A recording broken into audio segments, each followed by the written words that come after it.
맡겼다고 맡겼다고라는 주제를 가지고 주의 말씀을 함께 듣도록 하겠습니다. 세계에서 가장 큰 건축물은 중국에 있는 만리장성입니다. 일부 사람들은 이 만리장성이 얼마나 큰지 달나라에서도 볼 수 있다고 말하지만 실제로 달나라에서는 만리장성이 보이지 않는다고 합니다. 만리장성은 기원전 215년에 중국의 기왕제가 10년 넘게 30만 명을 동원해서 세웠습니다. 역사적인 기록에 의하면 당시에 세운 만리장성의 길이가 4,050km라고 그러니까 만리가 조금 넘습니다. 이 성을 세운 이유는 진시황제가 중국을 통일한 후에 그 북방에 있는 흉노족들이 침략하는 것을 막기 위함이었습니다. 그 이후로 2000년 동안 이 만리장성은 보수하기도 하고 또 확대하기도 했습니다. 지금 남아있는 만리장성의 길이는 6,350km니까 16,000리 정도가 된다 합니다. 만리장성은 지형에 따라서 그 성의 높이가 다릅니다. 낭떠러지 근처에 있는 그 성의 높이는 약 3m 정도 되지만 요충지나 접근하기 쉬운 곳에 있는 그 성곽의 높이는 8m가 넘습니다. 사실 성의 규모가 달라서 그렇지 역사가 있는 나라에는 다 성이 있습니다. 우리나라에도 남한산 성이니 북한산 성이니 하는 것이 있죠. 또 이 산에다만 성을 세우는 게 아니라 평지에도 성을 세우죠. 서산에 가면 평지에는 해민성이 있고 또 순천에 가면 평지에는 나간읍성이 있고 또 고창에 가면 고창읍성이 있습니다. 그런데 사람들이 어느 일정 시기가 지난 다음부터는 성을 더 이상 세우지 않습니다. 성이 필요 없게 되었기 때문이죠. 그 이유는 이 성이 예전에는 사람들을 보호해주는 역할과 적군이 침략할 때 길을 막는 역할을 했지만 이제는 그러하지 않기 때문입니다. 말을 타고 칼과 창과 활로 무장해서 전쟁하던 시절에는 성이 굉장히 사람을 보호해주는 큰 역할을 했습니다. 공격하는 나라에는 큰 막힘과 같은 것이 성이었습니다. 아무리 말이 좋다 할지라도 그 말이 5m가 넘는 성을 뛰어넘을 수는 없고 사람이 아무리 점프력이 있다 할지라도 5m를 뛰어넘을 수는 없기 때문입니다. 전쟁을 하려면 많은 군수물자, 특별히 식량이 필요한데 그 많은 식량을 어깨에 짊어지고 5m로 올라서 공격한다는 것은 거의 불가능한 일이었습니다.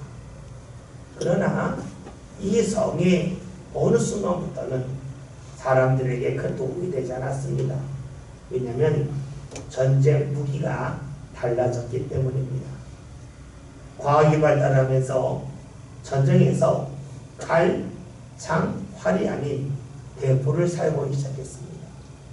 대포를 사용하니까 사람들이 쌓아놓은 성을 대포 몇 방으로 다 무너뜨렸습니다. 무기가 달라지니까 성 안에 있는 사람들이 더 이상 보호를 받지 못합니다. 공격하는 나라에서도 성 때문 앞으로 진격하는 것이 더 이상 장애가 되지 않게 되었습니다. 사용하는 무기가 달라지니까 지금까지 유용했던 성이 더 이상 유용하지 않습니다. 사람들의 앞길을 가로막았던 성이 더 이상 사람들의 앞길을 가로막지 못합니다. 과거에는 벽과 같았는데 이제 더 이상 벽으로 남지 않게 되었지요. 여러분 그렇습니다. 사람이 사용하는 전쟁 도구가 달라지니까 지금까지 성에 대하여 가졌던 생각이 달라집니다. 사람의 외적인 모습, 즉 체격이 커지고 힘이 세졌기 때문이 아닙니다. 사용하는 도구가 달라지니까 앞길을 막았던 성이 더 이상 앞길을 막지 아니하지요. 저 형님이 처음으로 목회에 나간 곳이 인천 무의도라고 하는 섬입니다. 1990년도에 나갔는데 당시에 무의도에 가려면 연안부두에서 배를 타고 가야 했습니다. 하루에 한 번 배가 출항을 했고, 그리고 저희 형님은 당시에 대학원을 다녔는데 학교 다니기 위해서는 배 시간에 꼭 맞춰야만 했습니다. 배 시간을 놓치면 섬에 들어갈 수도 없었고 섬에서 나올 수도 없었습니다. 그런데 한 가지 더 문제가 있었어요. 바람이 심하게 불면 배가 운항을 하지 않습니다. 그러니까 학교를 가야 되는 날에 바람이 많이 불면 학교에 가지 못했습니다. 수업을 마치고 섬에 들어가야 되는데 바람이 많이 불면 배가 출항하지 않아서 섬에 들어가서 교회에서 목회를 할 수가 없었습니다. 그런데 지난 2019년도에 무의도에 다리가 완공되었습니다. 그 다리가 완공된 후에는 무의도에 언제든지 들어갈 수가 있습니다. 시간에 관계없이 들어갈 수가 있습니다. 바람이 많이 불어도 들어갈 수가 있습니다. 다리가 있기 전에는 무의도에 있는 사람들은 바람이 불면 더 이상 가고 싶어도 나갈 수가 없었는데 이제 교통수단이 달라졌습니다. 다리가 놓아지면서 교통수단이 달라지니까 가로막았던 바람이 더 이상 그들의 앞길을 가로막지 못합니다. 사람의 모습은 똑같습니다. 그런데 사람이 사용하는 도구가 달라지면 앞길을 막았던 성이 더 이상 앞길을 막지 못합니다. 나아가야 될 길을 막았던 바람이 더 이상 앞길로 나가는데 장애가 되지 아니합니다.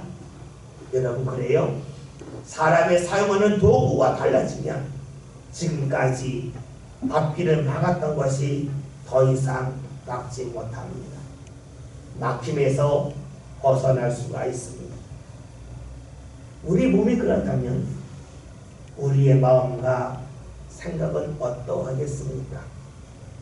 똑같은 일을 경험하지만 우리의 마음과 생각이 어떠하냐에 따라서 우리가 경험하는 일이 이 앞길을 막는 장애물이 될 수가 있겠고 때로는 장애물이 되지 아니할 수도 있지 아니하겠습니까? 오늘 성경에서는 어려움을 경험했지만 마음과 생각을 달리 있던 사람의 고백이 나와 있습니다. 그 고백이 어떠합니까? 오늘 말씀 8절과 9절에 있는 말씀을 다 같이 함께 보겠습니다. 말씀을 봅니다.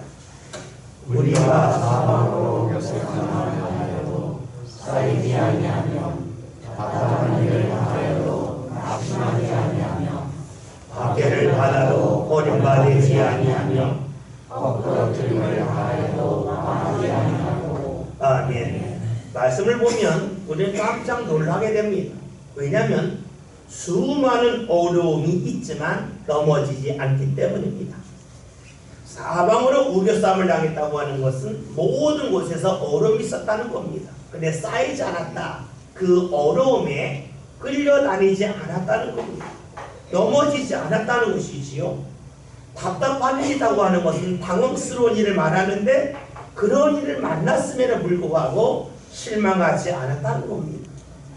다른 사람이 자신을 힘들게 하는 박해가 있었음에도 불구하고 그 일로 인하여 나 자신이 하나님께 버림받았다라고 하는 생각을 하지 않았다는 것입니다.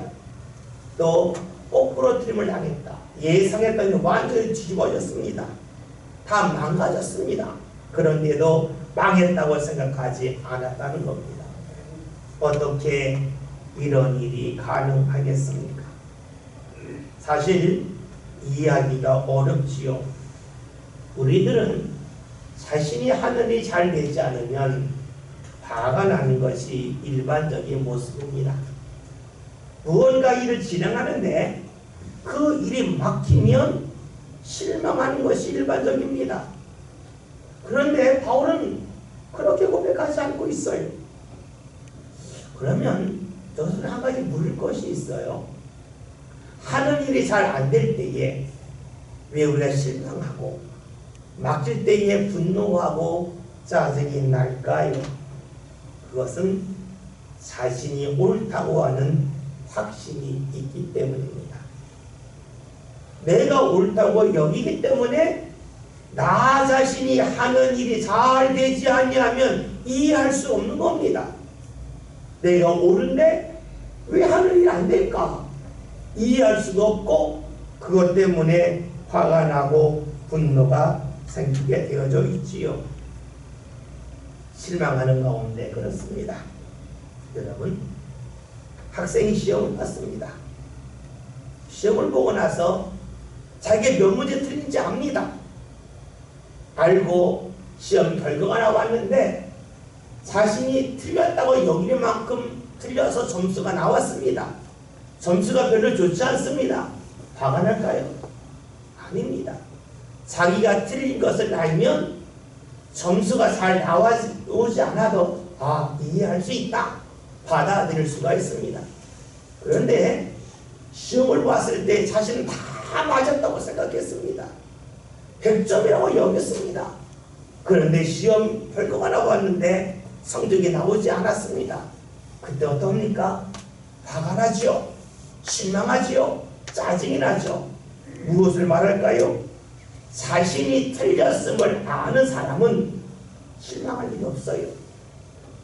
반면에 내가 옳다고 여기면 여길수록 실망할 일도 많고 분노할 일도 많습니다.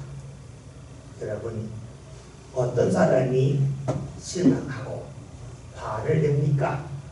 자신이 옳다고 여기는 사람입니다. 자기 의에 사로잡힌 사람이죠. 성경에서는 그런 대표적인 사람이 나오지요.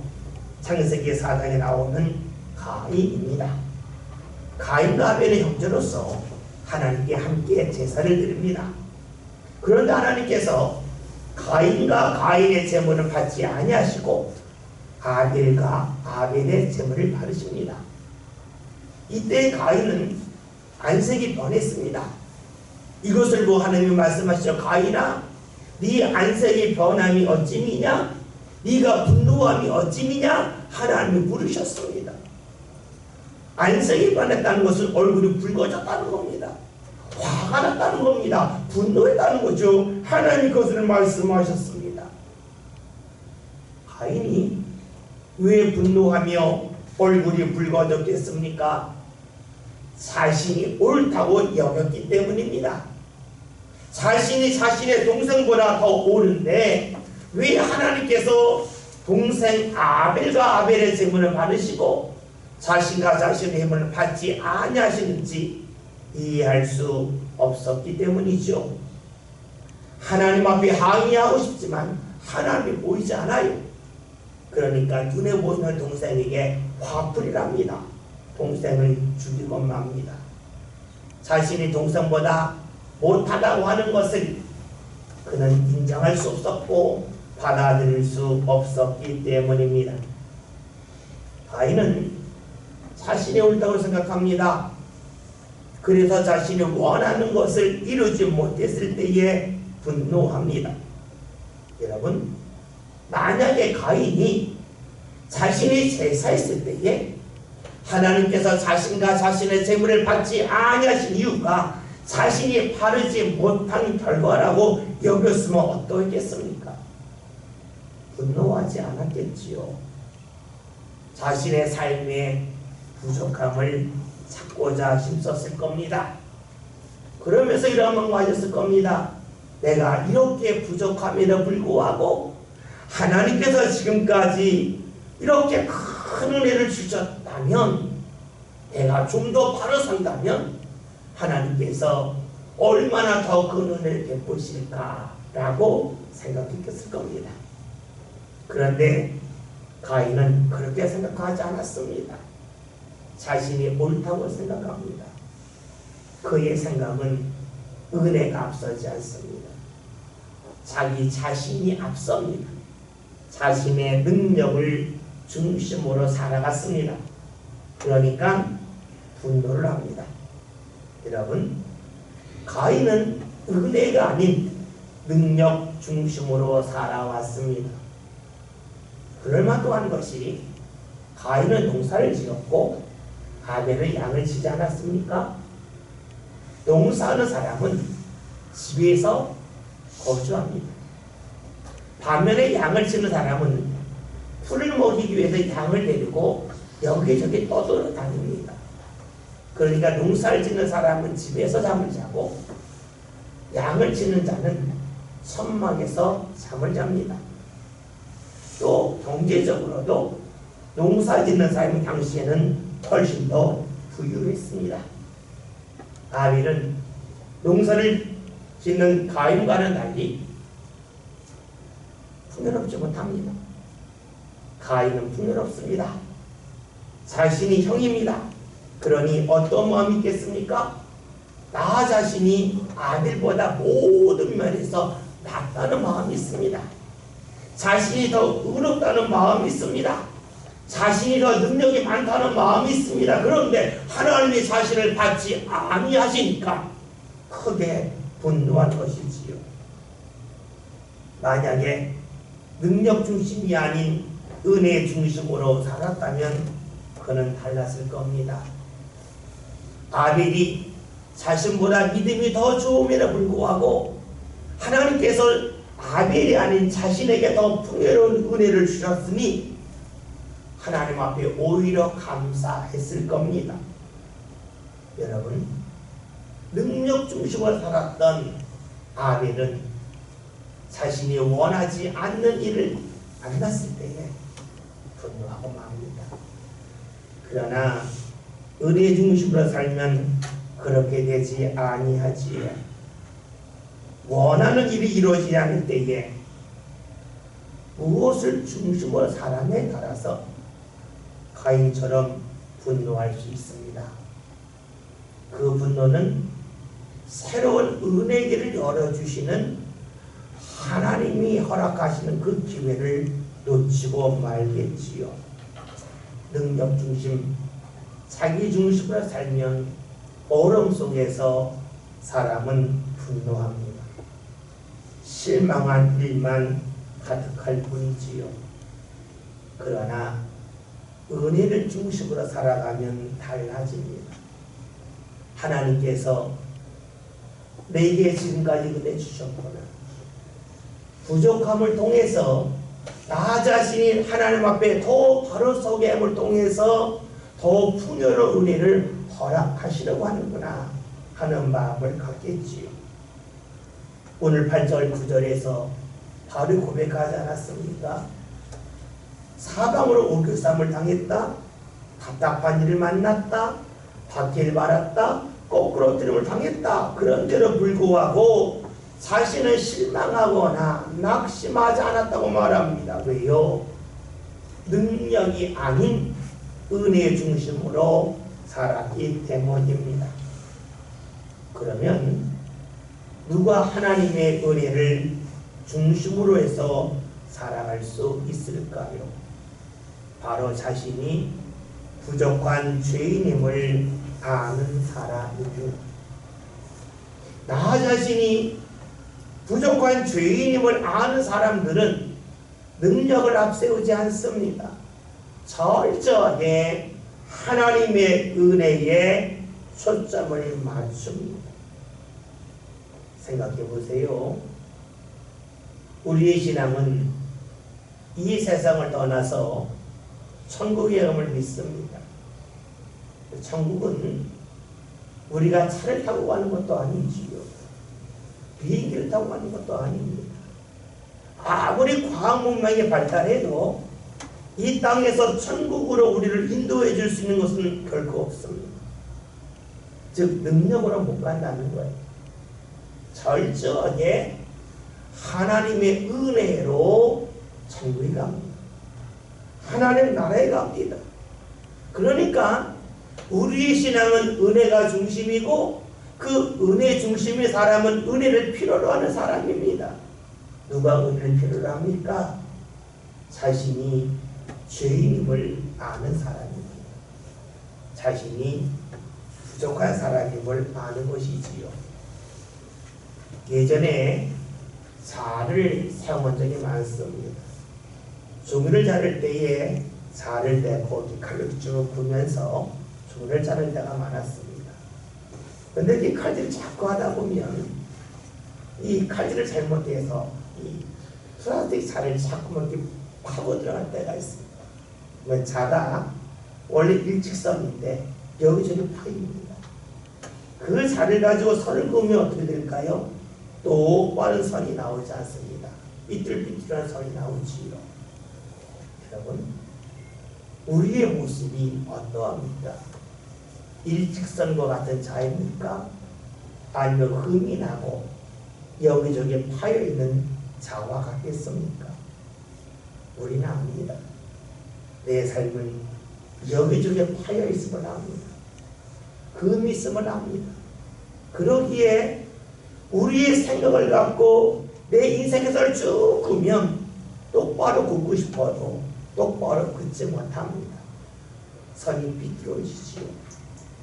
다시 볼까요? 우리는 흠이 있기 때문에 나 자신이 이것은 옳은 일이야 그런 일이 하고 선을 쭉 긋지만 제대로 긋지 못한다는 겁니다. 때로는 옳지 않은 일을 옳다고 여길 때가 있고 또 때로는 옳은 일을 옳지 않다고 여기며 살아갑니다. 우리는 그만큼 부족하다는 것이지요. 부족하다고 하는 것은 우리의 판단이 옳지 않다는 겁니다. 우리의 판단이 옳지 않다고 하는 것은 내가 원했던 일이 이루어지는 것이 때로는 좋지 아니할 수도 있다는 것이죠. 왜냐하면 원하는 일이 내게 유익될 거라고 생각했지만 실제로는 그렇지 아니할 때가 많기 때문입니다. 원하는 일이 안 되는 것이 때로는 좋을 때가 있습니다. 그것은 우리가 부족하기 때문입니다. 우리에게 나약함이 있기 때문입니다. 그래서 우리가 은혜 중심으로 사는 사람은 나 자신의 부족함을 알기 때문에 내가 구원과 판단하기보다는 모든 판단을 하나님께 맡깁니다. 하나님께서 옳다고 하는 것이 옳은 것이고 하나님께서 유익하다고 하는 것을 내가 유익되다고 믿는 것입니다. 그러기에 내가 원하는 일이 이루어지지 않고 거기서 넘어질 것 같다 할지라도 실망하지 않는 이유가 있습니다. 바로 그것이 내가 볼 때에는 유익되지 않은 것 같아도 하나님이 보실 때에는 유익됨을 믿기 때문이지요. 이렇게 주님 앞에 자신의 삶을 맡기는 사람은 어떤 마음을 갖고 살까요? 오늘 성경 10절에서 이렇게 말씀합니다. 다 같이 봅니다. 말씀 봅니다. 우리가 항상 예수의 죽음을 공에 주시는 예수의 생명이 또한 우리 몸에 나타나게 하려 하느라. 아멘. 은혜의 중심으로 살면서 나 자신이 부족한 죄인임을 고백하는 사람은 예수의 죽음을 짊어지고 산다라고 말씀합니다. 좀 말씀이 어렵지만 우리가 말씀을 좀 생각해 보면 말씀을 좀 더 쉽게 이해할 수가 있습니다. 여기서 예수의 죽음이 나옵니다. 여러분, 죽음은 결과지요. 그러나 우리가 죽음을 생각할 때에는 그 죽음의 결과만이 아니라 죽음에 이르는 과정을 반드시 연관지어 생각합니다. 누군가 죽었습니다. 죽으면 많은 사람이 슬퍼하지요. 누가 슬퍼합니까? 그가 살아있을 때에 그와 관계를 맺었던 사람입니다. 그가 살아있을 때에 함께 활동하고 함께 사랑하고 함께 아끼며 살았던 사람의 죽음은 슬픔입니다. 반면에 흉악범이 죽었다고 할 때 사람들은 크게 마음 아파하지 않습니다. 그 죽음에 대하여 싸늘합니다. 똑같은 죽음이에요. 그런데 누구의 죽음은 마음이 아프고 누구의 죽음은 마음이 싸늘합니다. 왜 그럴까요? 우리는 죽음 자체만을 보지 아니하고 죽음에 이르는 과정을 하나하나 떠올리며 살피기 때문입니다. 그러니까 죽음은 죽음만을 두고 생각할 수 없습니다. 삶과 죽음이 연관되어져 있습니다. 죽음은 반드시 삶을 통하여 보아야 됩니다. 이렇게 본다면 예수님의 죽음을 짊어졌다고 하는 것은 예수님의 삶의 모든 과정을 짊어졌다는 것입니다. 여러분, 예수님의 삶이 어떠했습니까? 우리가 잘 알고 있듯이 예수님은 절저하게 하나님의 뜻 가운데 사셨습니다.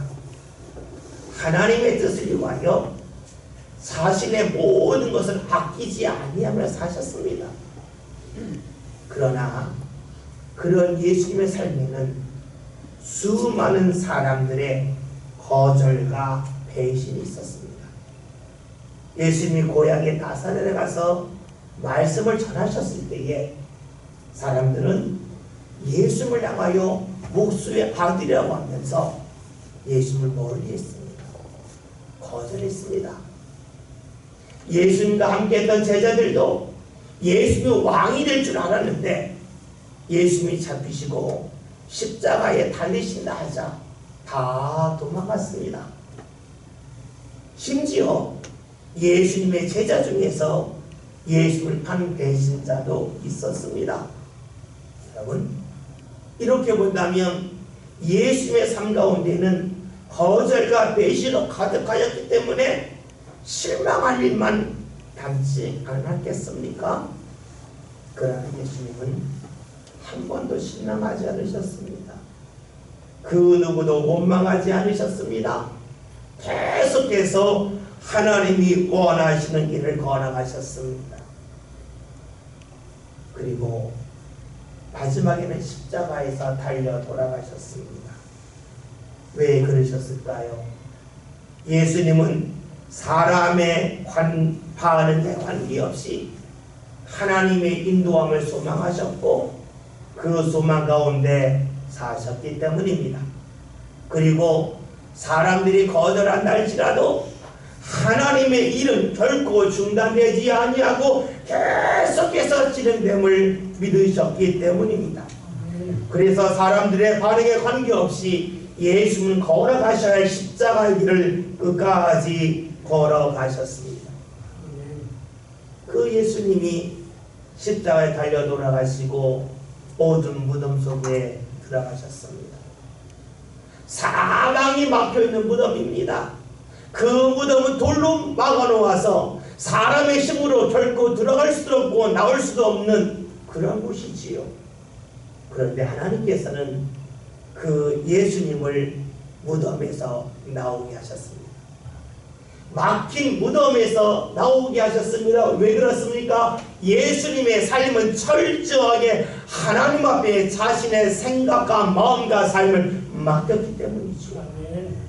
하나님 앞에 맡겼을 때에 예수님을 하나님께서는 사방으로 갇혀지는 무덤에서 나오도록 이끌어 주셨습니다. 바울은 이것을 믿었습니다. 예수님의 죽음을 자신이 짊어졌다고 하는 것은 그렇게 자신도 하나님을 믿고 살아간다면 무덤에서 사방에 갇혀있는 무덤에서 예수님을 끌어내주신 하나님의 역사가 자신의 삶 가운데로 나타남을 믿었습니다. 여러분, 사방이 막힌 것처럼 보입니다. 그러나 실망하지 않는 사람이 있습니다. 자신의 능력이 아닌 하나님의 은혜를 중심으로 사는 사람입니다. 자신의 부족한 죄인임을 고백하는 사람입니다. 그리고 그런 사람은 갇혀져 있는 자리에서 하나님이 자신을 이끌어 주심을 소망하며 살아갈 수 있습니다. 코로나로 인해서 우리는 말을 합니다. 사방이 막혔다고 말합니다. 어떻게 뚫고 나갈지 모른다고 말합니다. 여러분, 누가 뚫고 나갈 수 없습니까? 자신의 능력을 앞세우는 사람입니다. 우리의 능력으로는 뚫고 나갈 수 없는 일이 너무나 많습니다. 우리의 능력으로는 특정한 환경 속에 갇혀 살 수밖에 없습니다. 그러나 우리의 삶을 하나님 앞에 맡기만 나갈 때에 하나님께서는 우리에게 필요한 은혜를 공급해 주십니다. 그러기에 우리에게 무언가 막혔다고 답답해하고 걱정하고 근심하는 이 시대에 우리는 스스로 물어보아야 됩니다. 나는 지금 능력 중심으로 살고 있는가? 하나님의 은혜 중심으로 살고 있는가? 하나님의 은혜 중심으로 산다면 어떻게 하면 내가 보다 풍성한 하나님의 은혜를 받음을 통해서 이 막힌 자리에서 나를 이끌어 주시는 하나님의 은혜를 받을 수 있을까 살펴야 할 것입니다. 내 능력을 중심으로 살아간다면 내가 능력을 키우는 일을 해야 합니다. 그러나 은혜 중심으로 산다면 막혔을 때에 어떻게 하면 하나님 허락하시는 은혜 통로가 확장될 수 있을까? 내가 어떻게 하면 하나님께서 주시는 은혜를 놓치지 않고 온전히 받을 수 있을까? 여기에 초점을 맞춰야 되지요. 오늘 말씀 제목이 막혔다고입니다. 세상 사람들은 지금 자신의 삶이 막혔다고 말합니다. 능력 중심으로 사는 사람들은 내 삶이 막혔다고 말합니다. 그러나 믿음의 사람들은 이 어려움을 만남을 통해서 그래 내 인생은 주님께 맡겼다고 그리고 맡겼다고 자신 있게 말을 합니다. 그리고 주님 앞에 내 인생을 맡겼기에 주께서 예수님을 사방에 막힌 무덤에서 건져내 주셨듯이 내 삶도 건져내 주실 거라고 하는 소망 가운데 살아갈 수가 있습니다. 신앙은 능력 중심이 아닙니다. 철저하게 은혜 중심입니다. 우리가 부족하지만 하나님이 은혜 주셨습니다. 이 부족함을 발견하고 부족한 가운데서 하나님 앞에 나아간다면 주께서는 우리 삶 가운데 보다 풍성한 은혜를 부어주실 것입니다. 어려움 속에서 막혔다고 한숨 짓는 세상의 사람의 모습을 우리가 따라가지 맙시다. 다시금 우리의 신앙의 본래의 모습, 하나님 앞에 내 인생을 맡겼다고 하는 그런 신앙의 고백과 삶이 저와 여러분의 삶 가운데서 반드시 나올 수 있기를 바라겠습니다. 그리하여서 우리의 삶 가운데 새롭게 은혜를 부어주시는 하나님의 놀라운 역사가 저와 여러분의 삶 가운데서 풍성히 나타날 수 있기를 주의 이름으로 기원드립니다.